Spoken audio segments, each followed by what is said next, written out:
Com saudade, eu falo dos meus avós, Emil Wächter e Martha Ritz.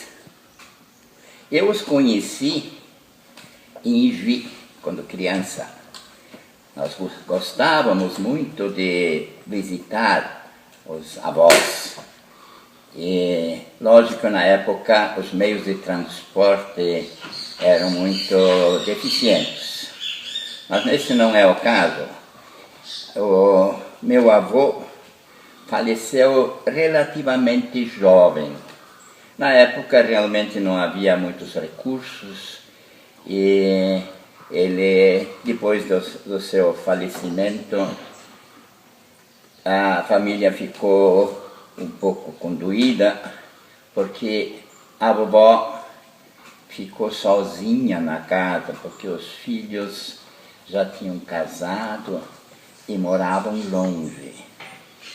Então ela começou a ser acolhida nas famílias que tinham já saído de Ijuí, do 13 de maio, e ela então constantemente ia de uma família para outra.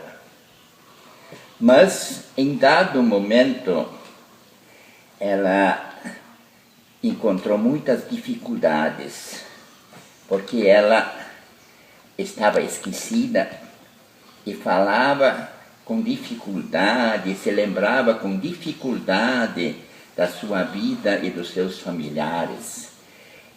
E essa situação começou a piorar constantemente, a ponto de que ela estava totalmente esclerosada e totalmente, como se diz, fora da casinha.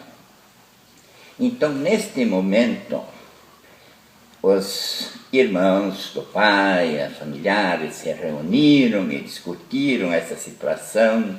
Havia aqueles que achavam que ela devia ser internada num departamento público do governo, mas a maioria optou por não fazer isso, porque achavam que a vovó tem que ser cuidado pelos filhos.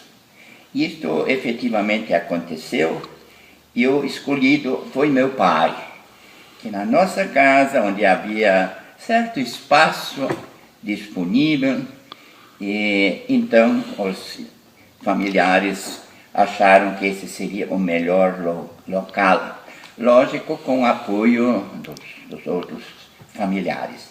Então, meu pai construiu dentro da nossa casa, numa das salas, a casa era grande, então numa das salas ele construiu um quarto totalmente fechado com tábuas. Dentro da sala ele construiu uma peça menor, toda ela feita de tábuas.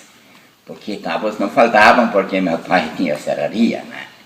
Então, esta casa foi construída, esse quarto, vamos dizer, foi construído dentro da casa, e dentro daquela peça havia apenas uma cama e havia também um pinico, onde ela pudesse fazer as suas necessidades. Ela então ficou ali internada, totalmente esquecida de tudo. Durante o dia, principalmente de tarde, ela ficava um pouco nervosa e batia na parede, gritava. Então, o pai, a mãe, os filhos levavam a vovó para passear. Tinha um lugar próprio para isso, o movimento na rua era pequeno, havia árvores, e então ela era levada a passear. Em dado momento, eu fui a pessoa sempre escolhida. Eu não podia negar isso de cuidar a vovó, porque os outros estavam muito ocupados com trabalho e assim por diante, e eu estava numa idade em que eu podia fazer isso. E eu aceitava a tarefa.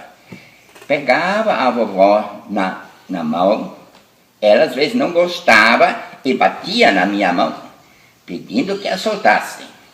E eu dizia, não pode soltar, eu vou te ajudar. Então nós caminhávamos por uma estrada, num trecho assim de, vamos dizer, no máximo 1000 metros de distância. E volta e meia passava do nosso lado uma carroça, ou passava um caminhãozinho daqueles bem antigos, que na época não eram antigos, né? E ela gritava para as pessoas em alemão, Hilfe! Hilfe! Isso significa ajuda, socorro, socorro. E eu ficava com uma vergonha tremenda, porque eu pensava que ela estava gritando isso porque eu estava machucando ela. Não, mas não era nada disso.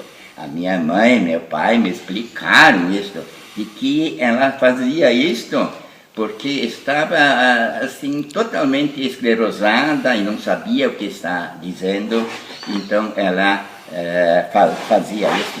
Então eu não me importava mais, levava a vovó.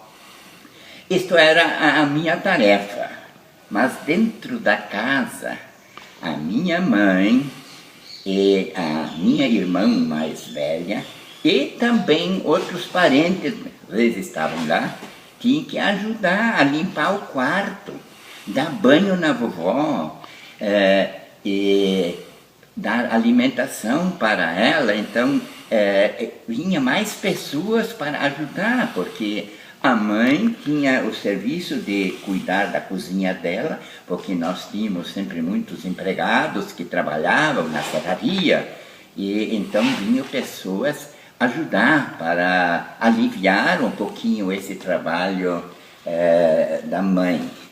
E a vovó cada vez mais começou a gritar dentro da casa. E, lógico, dentro daquele quartinho que estava. Então, a gente ia lá ver o que está acontecendo, coisa assim. Ela não tinha o que dizer, não sabia nada a dizer, né? E quando saía, ela voltava a gritar. E a gente achava que talvez fosse um caso de doença, se está doendo alguma coisa. A gente pegava no corpo dela, perguntando se está doendo, ela não falava nada. E assim, gradativamente, ela foi definhando, e já chegou a época em que ela nem mais levantava da cama. Então, realmente ficou muito difícil, especialmente para minha mãe, minha irmã e também os parentes que moravam lá perto, a esposa do Alberto especialmente, ela morava perto, então ela vinha ajudar a cuidar e evidentemente ela foi definhando e chegou o momento em que ela faleceu. Então ela foi num caixão e num carro e foi levada para a terra natal dela, que é Ijuí, e ali foi sepultada. Lógico que nós familiares ficamos muito sentidos, mas por outro lado também aliviados e orando para que ela tivesse agora um momento de paz para onde ela foi. Esta é a história da minha avó.